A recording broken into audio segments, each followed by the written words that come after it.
I watched Oprah Winfrey's and Dwayne "The Rock" Johnson's video on yesterday, where they are marketing and publicizing their joint efforts through the People's Fund of Maui to collectively provide emergency response to the victims on the island of Maui who have been devastated by the wildfires. After I watched it all day yesterday and also when I went to bed last night, I continued to have these two really critical points that continue to come up for me.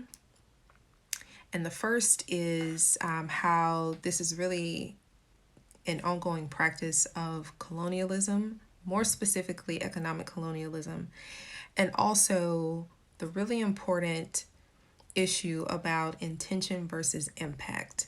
The first point that really stood out to me is the way in which the video was marketed, where it centers the ideas, the motives, the likeness, the physical, the visible likeness, and also the intentions of these two wealthy elite individuals. Now, again, their intentions may have come from a very salubrious or a very altruistic place, but the impact did not land in the way in which they wanted it to.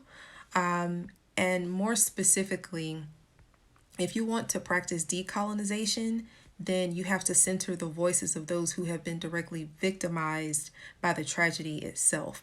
And even more so to the point, considering the long-standing history of the way in which Hawaiians and people who are native to lands all over the world have been physically ostracized from their own lands, from their communities, and how the indigenous individuals of Maui are still to this day fighting to gain sovereignty and ownership of their own land.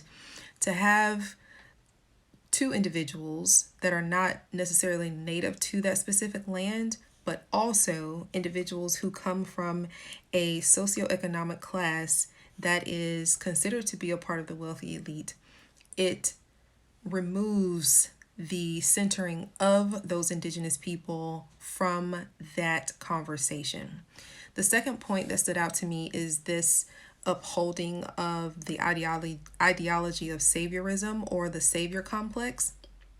Again, that may have not been the intention, but it was absolutely the impact.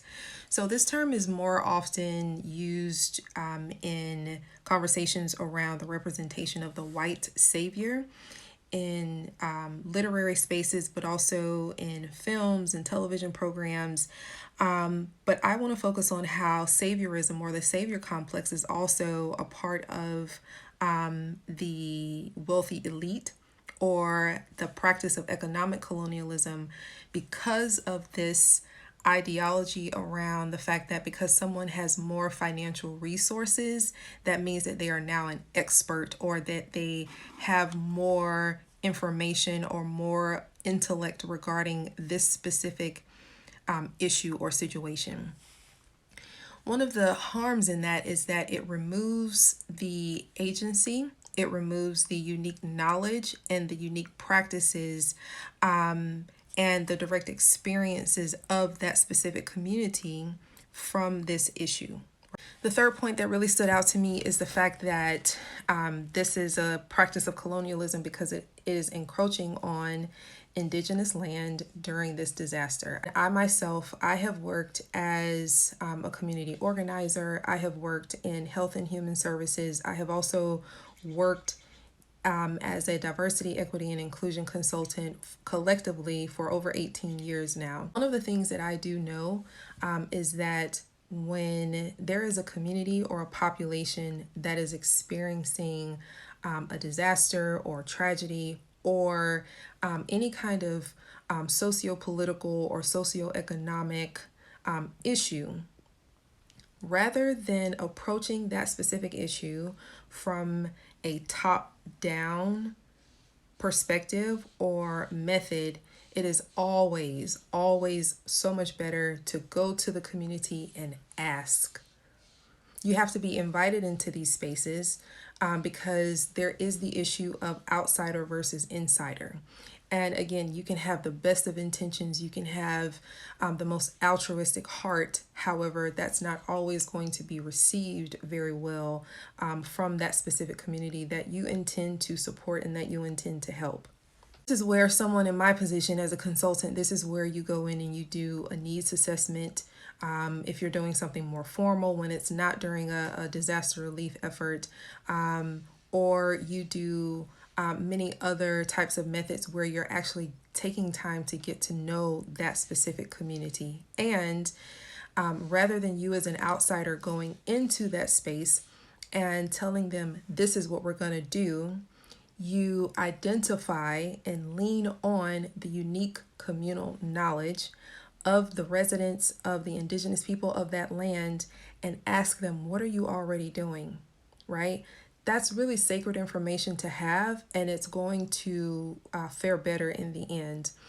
And then finally, looking at this in the economic landscape of where our world, but also where the United States is right now during this prolonged economic recession, to ask individuals who are also experiencing their own forms of socioeconomic, socio-political, health disasters right now to contribute to this fund. I believe that that's why they have had the visceral response that they have during this time, because the tonality is not centered in reality, if that makes sense. What we think is good for a community is what we think, but it's not necessarily the long-term solution or what can be sustainable for that specific community.